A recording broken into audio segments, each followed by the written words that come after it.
In today's video, I'm going to teach you how to monitor your Discord server with Toolhouse and Zapier. By the end, you'll have an automated system that keeps an eye on your server and sends helpful updates without you needing to constantly check things manually.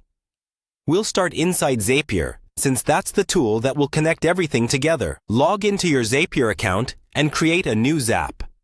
Think of a Zap as a small automated workflow. It waits for something to happen, then runs an action in response.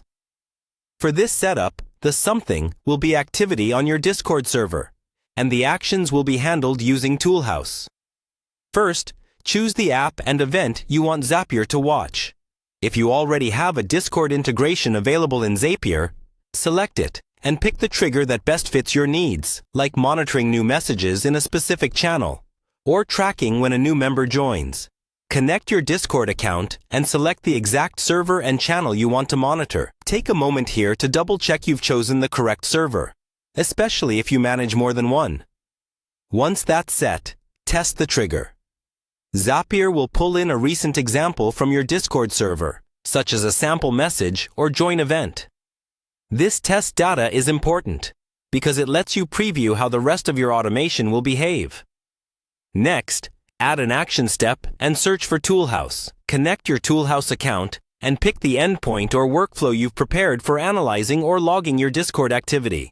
In the action configuration, you'll see fields where you can insert data from the Discord trigger, such as the message content, the username, or the channel name. Map those fields carefully so Toolhouse receives the exact information you want it to process. Use this opportunity to define what you're monitoring for. For example, you might send message content to Toolhouse to flag potential spam, summarize conversations, or categorize support requests.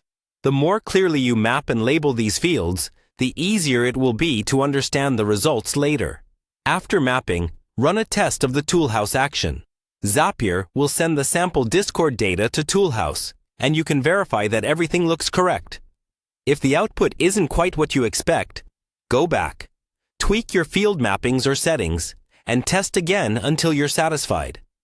When your test results look good, turn your Zap on. From this point forward, Zapier will continuously watch your Discord server, and every time your chosen trigger fires, Toolhouse will run automatically in the background. You'll now have a reliable, automated way to monitor your Discord server using Toolhouse and Zapier.